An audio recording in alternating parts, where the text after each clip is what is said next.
안녕하세요. 요즘 세상에는 옛날과 다르게 이혼녀, 이혼남들이 많은 세상이라 아무런 흠이 안 될 수도 있다고 하지만 그걸 직접 겪어본 저로서는 생각이 조금은 달라졌습니다. 특히나 아이까지 낳은 경험이 있는 이혼녀는 절대로 만나지 않았으면 하네요. 제 기막힌 사연을 이야기해드리겠습니다. 저는 올해 30대 초반이 된 남자입니다. 제 아내는 직장 여자 동료의 소개를 통해 만나게 되었죠. 직장 동료는 자신이 주말마다 영어 스터디 모임을 나가는데 거기서 알게 된 친구인데 얼굴도 예쁘고 성격도 너무 착해서 저에게 소개팅을 시켜주고 싶다면서 말을 하더라고요. 소개를 해주는 직장 여동료도 성격이 착했고 저랑 친했던 사이여서 제 나름대로 평판이 좋았던 그런 동료였습니다. 게다가 그때 당시 저도 여자친구 없이 솔로로 지낸 지가 1년이나 넘어가던 시점이었고 마음이 허해서 누군가를 만나고 싶다는 생각이 있었기에 흔쾌히 소개팅을 수락하게 됐습니다. 그렇게 저는 소개팅이 있는 날 설레는 마음으로 한껏 꾸미고서 약속 장소로 나갔습니다. 약속 장소에 조금 일찍 도착한 저는 소개팅녀를 기다리고 있었고 문이 열리면서 정말 말도 안 되게 예쁜 여자가 들어오더군요.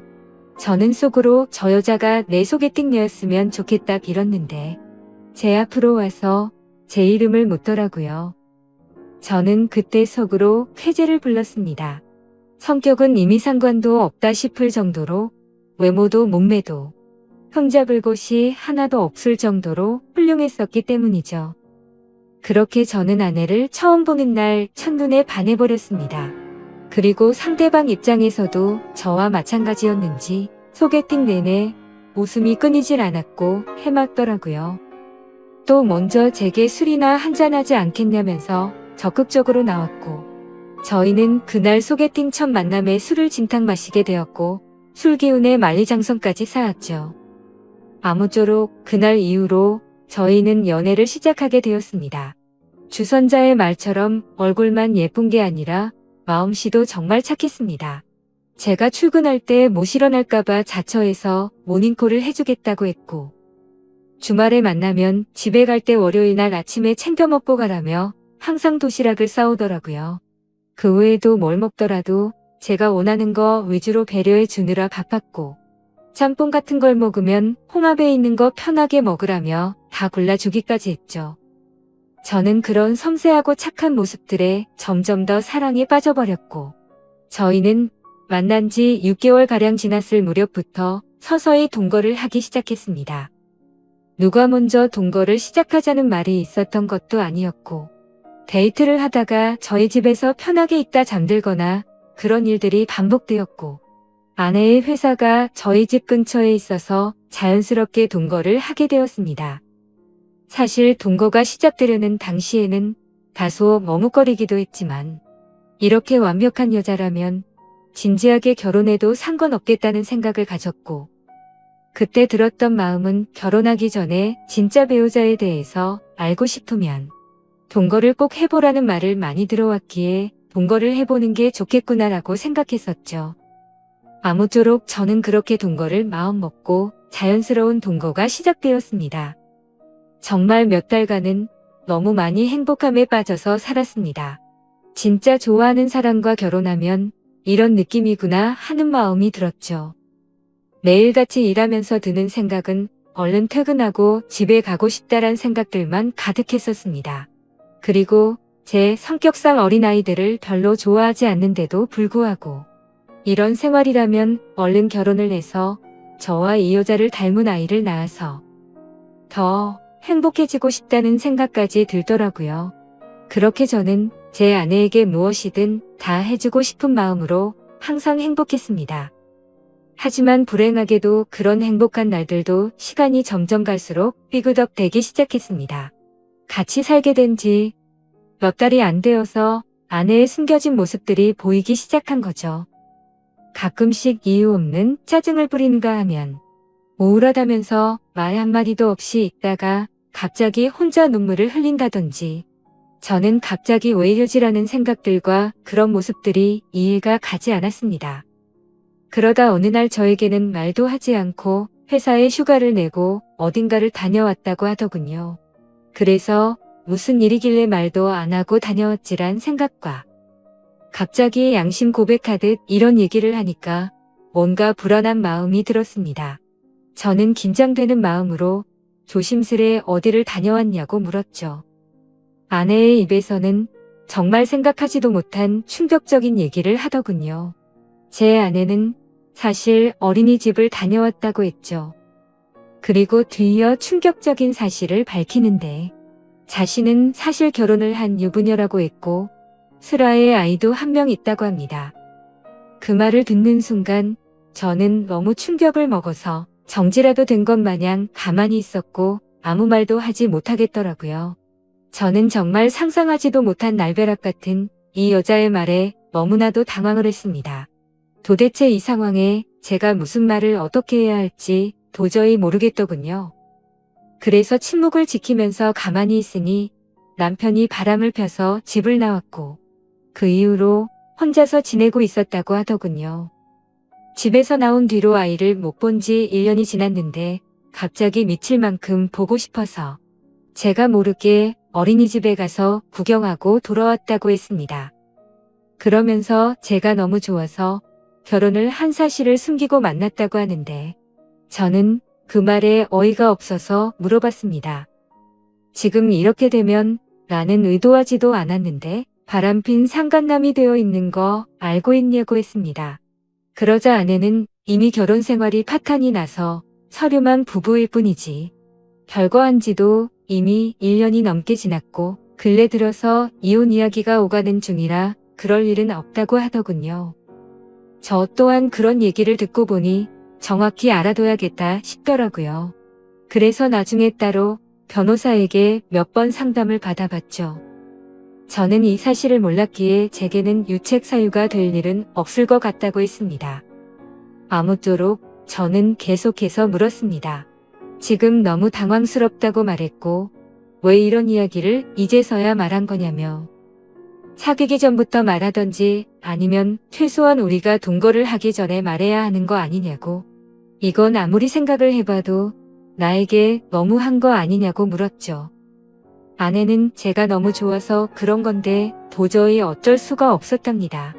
사실대로 말하면 제가 떠날 것만 같았다고 하더군요. 솔직히 말해서 사실대로 말했으면 당신이 계속해서 나를 만났을 거냐며 묻는데 자신있게 만났을 거라는 대답이 나오지가 않았습니다. 아무 대답도 없이 가만히 있으니 아내는 울면서 속이게 돼서 정말 미안하다고 사과를 하는데 그런 모습을 보고 있자니 저도 참 마음이 많이 착잡해졌습니다. 일단 조금만 더 생각을 해보자고 하니까 갑자기 아내는 무릎을 꿇고 빌기 시작했습니다. 저 없이는 도저히 못 살겠다고 제발 한 번만 용서해 달라고 하더라고요. 애걸복걸 하면서 비는데 마음이 울컥했습니다. 저도 아내를 정말 많이 사랑하고 있었기에 눈물이 덜컥 나더군요. 그래서 우선 알겠다고 진정시켰고 차근차근 얘기를 했습니다. 그럼 아직 이혼은 하지 않은 상태냐고 물었습니다. 서류상으로는 그런데 당장 얘기해서 서류에 도장 찍는다고 하더군요. 그리고 정말로 그 다음날 당장 전 남편을 찾아가서 서류에 도장을 받아왔더라고요. 그래서 저는 아내의 진심에 믿음이 갔고 거짓말을 했던 건 어느 정도 이해가 되었기에 용서를 했습니다.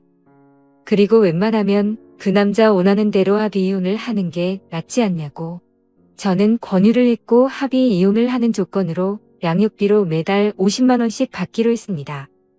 그동안 아내가 힘들었던 이유들을 알고 나니 뭔가 마음도 짠했고 저를 믿고 곧장 이혼하는 모습을 보니 이제 평생 제가 책임을 져야겠구나 싶었습니다. 그래서 저는 이제 시간 그만 끌고 결혼을 하자고 고백을 했습니다.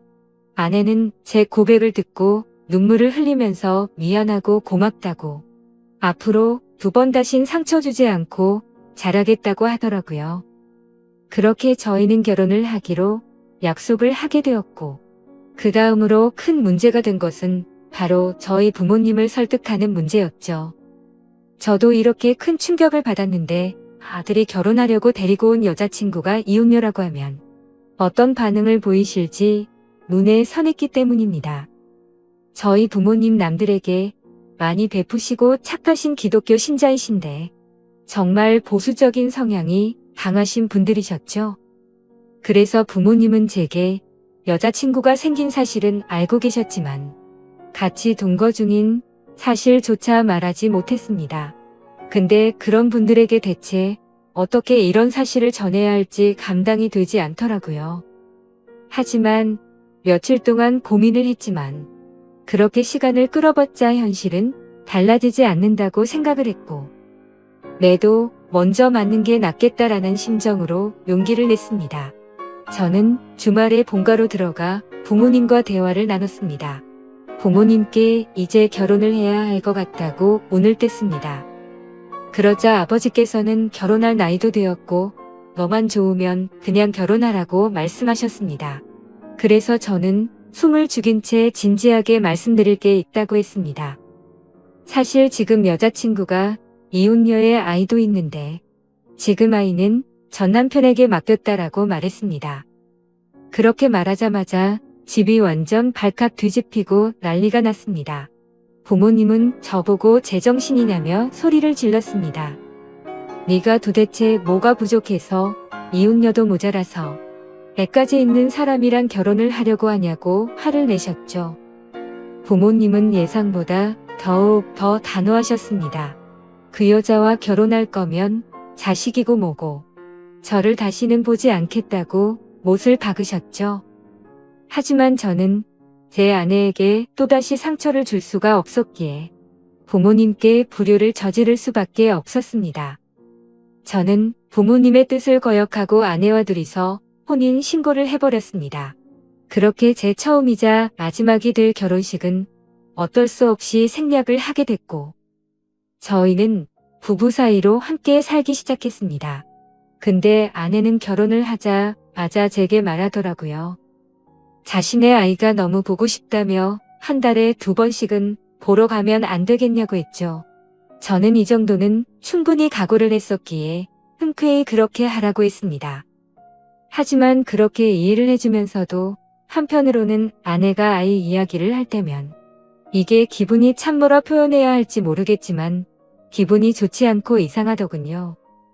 솔직히 제가 성인군자까지 될 수는 없지만 최대한 이해하고 배려해 주려고 했습니다. 그런데 제 마음을 아는지 모르는지 아내는 제게 계속해서 실망감을 주더라고요. 아이 때문이라며 매번 전남편하고 통화를 하는 건 기본이었고 전남편 집까지 찾아가서 그곳에서 애랑 놀다가 오곤 하더라고요.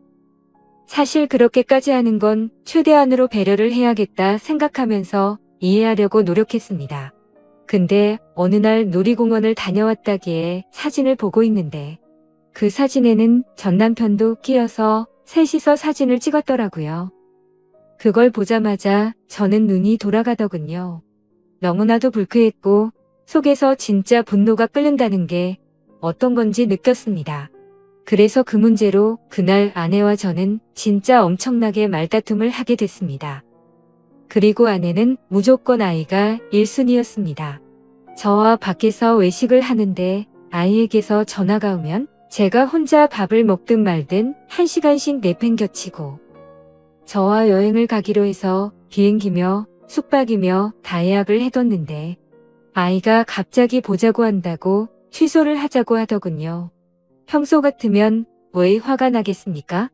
근데 미리 약속을 했는데 이러는 건 예의가 아니지 않나요? 이미 완납을 해뒀고 날짜도 코앞이라 환불도 거의 못 받는다고 해도 대화가 안 통하더군요. 그래서 그런 문제들로 저희는 종종 다투게 되었습니다. 하지만 싸워봤자 그때뿐입니다. 아내는 제 앞에서 미안하다고 말하지만 그 순간일 뿐 저는 항상 뒷전이었습니다. 저와의 약속은 무시하는 모습들이 점점 쌓이다 보니 저도 지쳐가게 되었죠.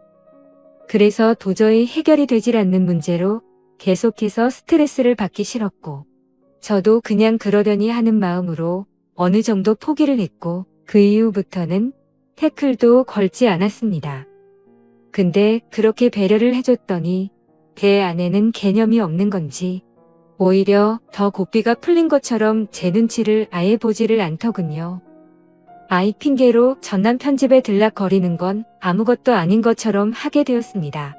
그렇게 도가 지나친 짓을 하다 보니 저희 사이는 외주를 타듯 위태로운 나날을 보내고 있었습니다. 그러던 어느 날 주말 결국 사건이 터지게 되었습니다. 이번 주는 아이를 데리고 친정에 가서 부모님께 보여드리기로 했다더군요. 그래서 친정에서 하룻밤만 자고 들어온다고 해서 알겠다고 했습니다. 이때까지만 해도 저와 살기 위해 당장 이혼을 했던 아내였기에 어느 정도의 믿음이 있었죠. 하지만 그날 자정이 되어갈 무렵 아내에게서 문자가 왔습니다. 문자를 확인해 보니 사진이 왔는데 제 아내가 어떤 남자의 발을 베고 침대에 누워 잠들어 있는 모습이었고 내용을 보니 전 남편이라고 밝히면서 남의 여자 건드리면 너도 이 꼴 아는 거다라고 와 있더군요. 그래서 배신감에 꼭지가 돌아버렸고 그때부터 손발이 떨려와서 극한의 분노가 치밀어 올랐습니다. 그걸 확인하자마자 전화를 했는데 그 전 남편 놈이 번호를 차단해놨더군요. 그날 저는 너무 충격을 받아서 뜬 눈으로 밤을 지새웠고 다음날 아침 아내는 아무 일도 없다는 듯이 들어왔습니다. 아무래도 그 전 남편 놈이 어제 한 짓을 말을 안 했던 것 같았습니다. 저는 그 뻔뻔스러운 아내에게 어제 어디 갔냐고 물으니까 뻔뻔하고 당당하게 표정 하나 안 바뀌고 친정집에서 자고 왔지라며 거짓말을 하더군요. 그 말 듣는 순간 저는 아내에게 욕을 했습니다. 문자로 온 사진을 들이밀며 이게 니네 친정집이냐고 말하니 그때서야 엄청나게 당황을 하더군요. 솔직히 말하라고 하면서 언제부터 이런 더러운 관계를 가졌냐고 하니까 아내가 한참을 말없이 있더니 아이 때문에 만나다 보니 옛날 감정이 떠올라서 실수를 했다고 합니다. 전 남편이 아이 핑계로 자주 불러냈었고 술을 먹고 실수로 관계를 다시 시작했다더군요. 그렇게 관계를 한 번 하게 되자 그때부터 몇 개월간 계속해서 관계를 이어왔다고 하더군요. 그 말을 듣자마자 정말 피가 거꾸로 솟는 것 같았고 이 망할 모든 것이 다 제 업보 같았습니다. 저는 그냥 차분하게 생각을 했고 애초부터 이런 더러운 만남 진작 끝낼 거리란 생각이 들더군요. 그래서 그냥 차분히 이혼하자고 했습니다. 아내는 애초에 들고 온 것도 없었기에 지금 당장 네 옷 싸서 나가라고 했습니다. 그러자 아내는 저에게 또다시 무릎을 꿇고 여전히 자신이 사랑하는 건 저라고 하더군요. 그 남자랑은 한 번 실수였을 뿐이라고 헛소리를 하는데 정말 징그럽고 역겹기 그지없었습니다. 그래서 아내 보고 당장 나가라고 지금 당장 안 나가면 진짜 내가 사고 칠지도 모르겠다고 하니 제 말이 진심인 걸 알았는지 도망치듯 짐을 챙겨서 바로 쿨하게 나가버리더군요. 정말 너무 허무했습니다. 부모님을 배신해가면서까지 했던 제 선택이었는데 이런 여자와 평생을 함께하려고 했던 제 자신이 너무 한심스러웠습니다. 그동안 꿈꿔오던 단란한 가족은 한순간에 무너져 버렸습니다. 저는 그렇게 며칠 동안 술로 밤을 지새우면서 울고 또 울었습니다. 아무쪼록 며칠 동안 그렇게 폐인처럼 지내다 문득 하루라도 빨리 이 악연을 끊고 싶더군요. 그래서 이혼을 하기 위해서 서류들을 정리하고 있었습니다.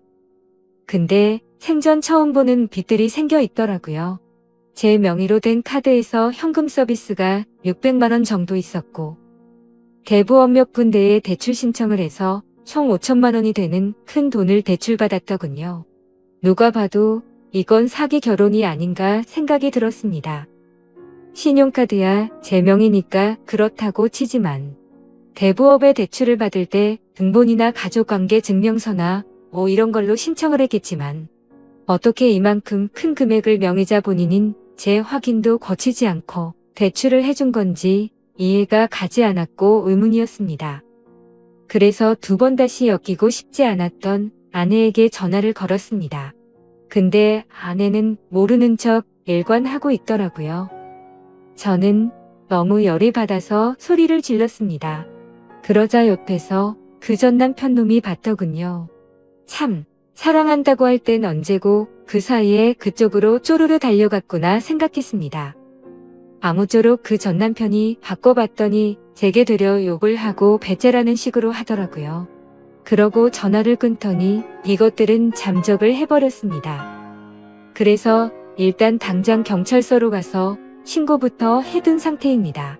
정말 지금도 너무 분해서 손이 덜덜 떨리고 어떻게 이것들을 응징해야 할지 모르겠습니다.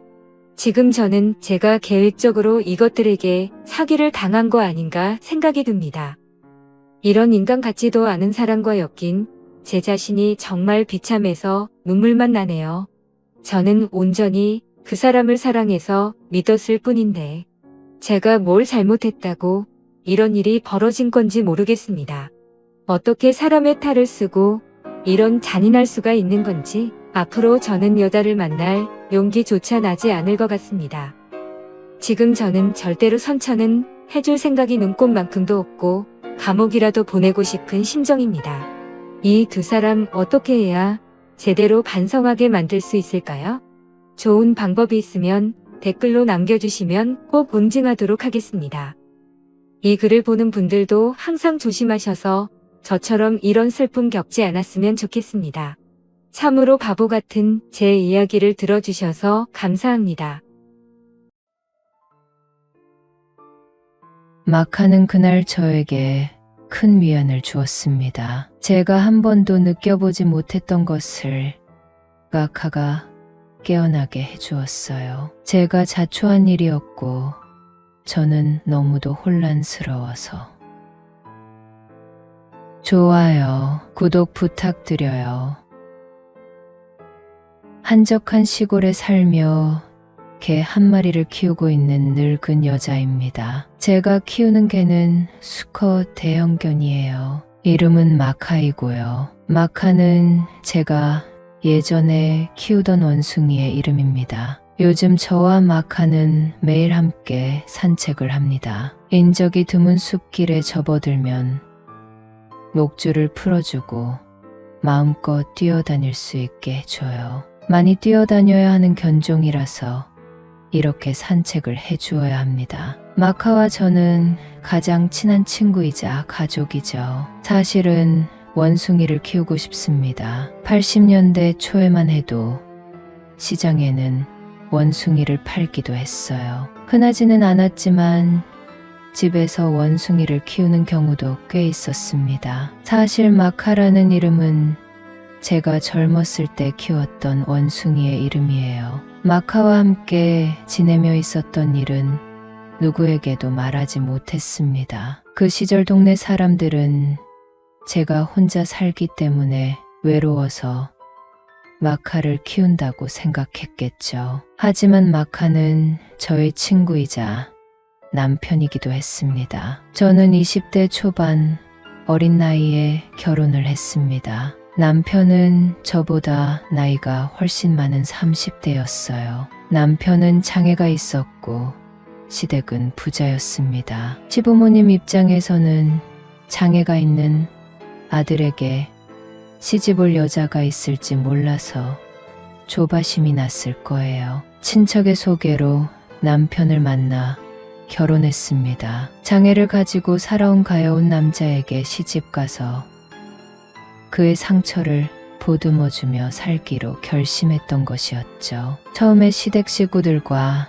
남편은 저에게 참 잘해주었습니다. 하지만 그것도 잠시였고 시댁 식구들은 저를 무시하기 시작했어요. 저는 가난한 집 딸로 자랐습니다. 고등학교 때부터 공장에서 일을 하며 살았어요. 공장 기숙사에 살면서 돈을 모아놓으면 아버지는 사고를 쳤고 저는 모아놓은 돈으로 뒷수습을 해야 했습니다. 꽤 돈을 많이 모았다고 생각해서 뿌듯해하고 있다가도 한순간에 그 돈이 날아가 버리니 너무 속상하고 허무하더라고요. 아버지의 뒷수습을 2번 해주고 나니 제 통장에는 남은 돈이 없었습니다. 고등학교를 졸업하고 다니던 공장에서 열심히 일하며 지내다가 친척의 소개로 남편을 만났어요.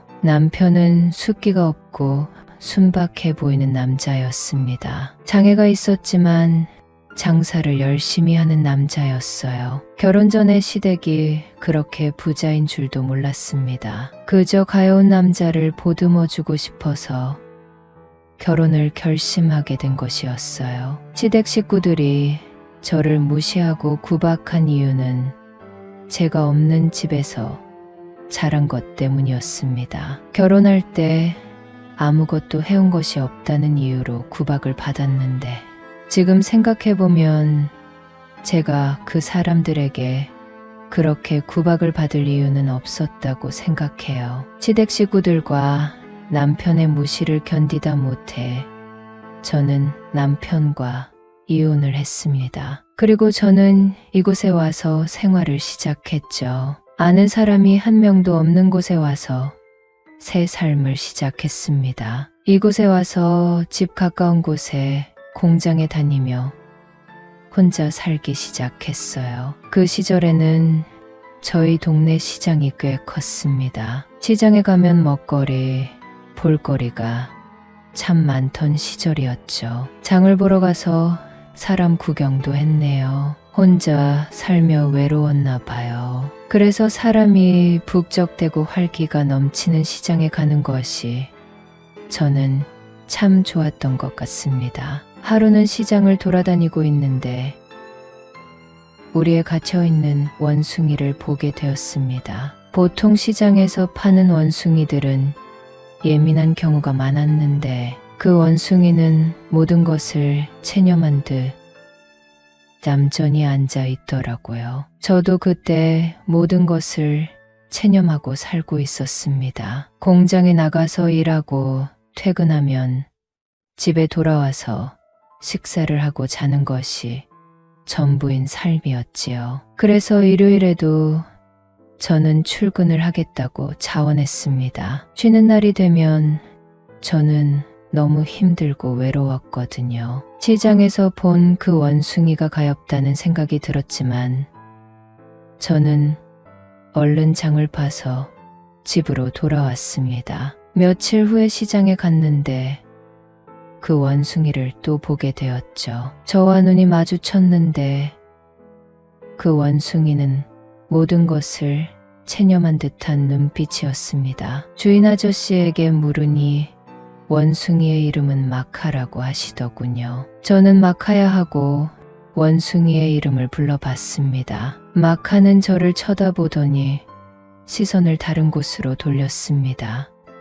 그래, 우리 둘 다 모든 것을 체념한 채로 살고 있으니 서로 의지하고 살자. 이런 생각이 들었습니다. 저는 주인 아저씨에게 마카를 사겠다고 했어요. 주인 아저씨는 난색을 표하더군요. 하지만 저는 마카를 사겠다고 고집을 부렸고 아저씨는 저의 제안을 받아들였어요. 저는 그날 마카와 함께 집으로 왔습니다. 저 혼자서 마카를 집으로 데리고 올 수가 없어서 아저씨가 마카를 집으로 데려다 주었습니다. 마카를 집으로 데리고 와서 철제 우리에서 풀어주었지만 마카는 쭈뼛거리며 나오더군요. 집에서 키우는 원숭이는 눈치가 빨라서 키우기가 힘들다는 얘기를 들었지만 마카는 별로 저를 힘들게 하지 않았어요.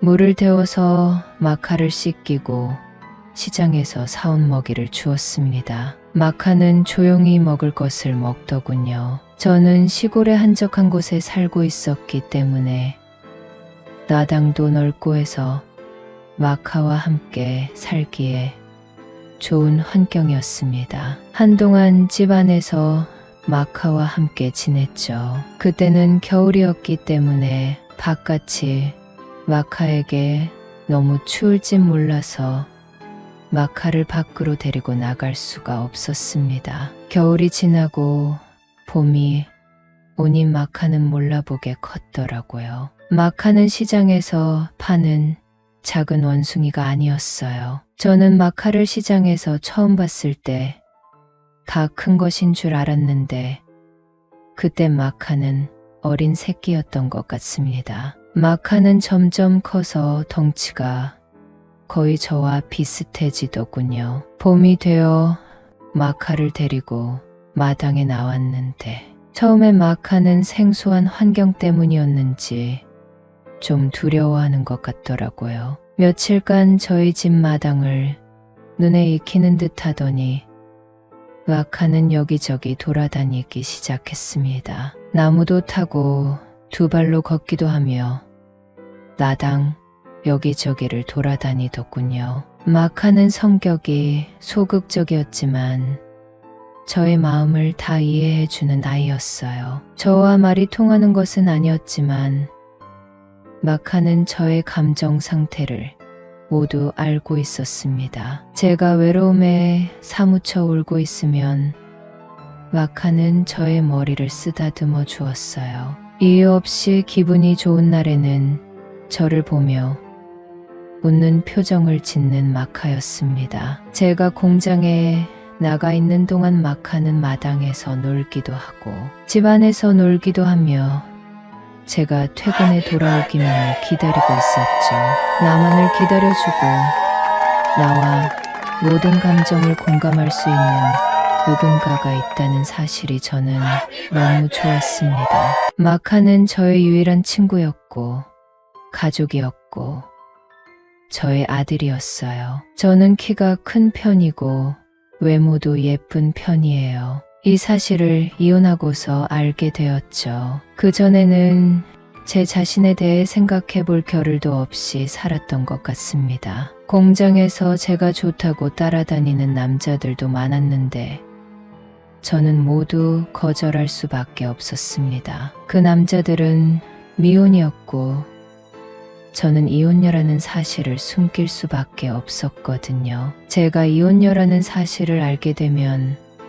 사람들이 저를 무시할 게 뻔했으니까요. 그 시절 시골 동네에서는 개를 풀어놓고 키우는 경우가 대부분이었습니다. 길을 걷다 보면 꼬리가 붙어있는 개들을 흔하게 볼 수 있었죠. 이혼하고 몇 년이 지나니 너무도 외로웠습니다. 남자의 품이 그리웠다는 표현이 맞을 거예요. 하지만 이혼녀라는 사실을 숨기고 살았기 때문에 공장에서 함께 일하는 남자들과 연애를 할 수도 없었어요. 마카와 함께 살기 시작한 지 한참 지나고 어느 여름날이었어요. 공장에서 야근을 하고 아침에 퇴근을 했습니다. 저녁이 되면 제가 퇴근한다는 것을 알고 있는 마카는 저를 엄청 기다렸을 거예요. 그런데 제가 아침에 집에 돌아왔으니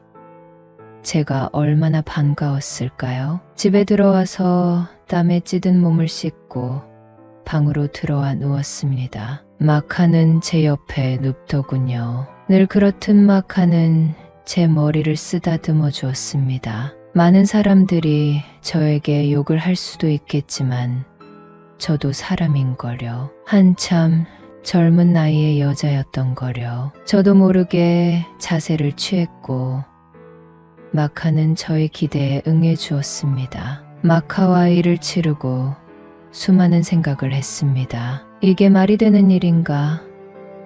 내가 아무리 외로워도 어떻게 하지만 한 번도 느껴보지 못했던 감각을 마카가 깨어나게 해주었다는 것은 확실했어요. 전 남편은 그야말로 자기 볼일만 보고 끝내는 사람이었거든요. 시간상으로 보면 3분 남짓이었습니다. 공장에서 밤을 새워 일하고 들어온 날이었지만 마음이 복잡해서 잠도 안 오더군요. 마카를 보니 아무 일도 없던 것처럼 제 옆에 있었습니다. 마카는 틈만 나면 저에게 즐거움과 황홀함을 주었습니다. 퇴근 시간은 누구에게나 설레이는 시간이겠지만 저는 퇴근 시간이 너무나도 설레이고 기대감으로 가득 찬 시간이었죠. 집으로 돌아오는 발걸음은 너무도 가볍고 빨랐습니다. 마카는 저의 친구이기도 했지만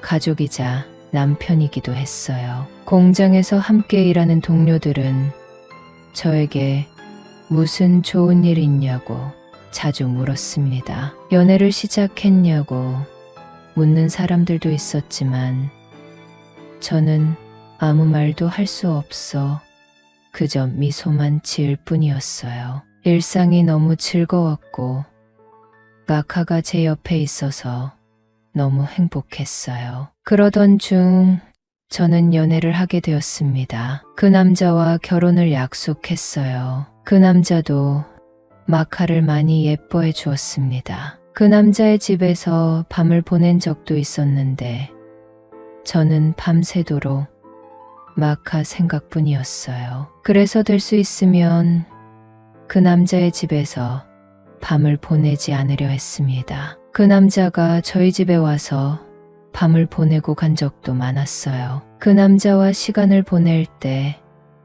마카는 옆에서 지켜보고 있기도 했습니다. 저는 마카에게 미안했지만 그 남자는 마카가 뭘 알겠냐고 하더군요. 그 남자는 저와 마카의 관계가 어느 정도인지 몰랐을 테니까요. 그 남자도 전 남편과 별 차이가 없었습니다. 그래서 그 남자와 일을 치르고 나서 그 남자가 잘 때 마카와 즐거운 시간을 보낸 적도 있었죠. 그 남자와 헤어지고 다른 남자와 연애를 하기도 했어요. 하지만 제 옆을 항상 지켜주는 것은 마카였습니다. 마카처럼 저에게 위안이 되는 사람은 아무도 없었어요. 마카는 저에게 큰 사랑을 주고 몇 년 전 제 곁을 떠나 하늘의 별이 되었습니다. 저는 세상을 다 잃은 것처럼 한동안 멍하게 지냈어요. 그리고 얼마 전에 강아지를 한 마리 데려다 키우게 되었습니다. 원숭이를 또 키우고 싶었지만 요즘은 원숭이를 데려오는 것이 쉽지 않더라고요. 지금 키우고 있는 개도 이름이 마카입니다. 현재 함께 살고 있는 마카는 전에 함께 살았던 마카처럼 저에게 위로를 줄 수 있을 것 같아요. 많은 분들이 저를 욕하겠지만 이 얘기를 누군가에게는 꼭 한번 말하고 싶었습니다. 젊은 나이에 이혼하고 객지에서 혼자 사는 여자가 얼마나 외롭고 힘들었으면 이런 마음으로 이해해 주셨으면 합니다.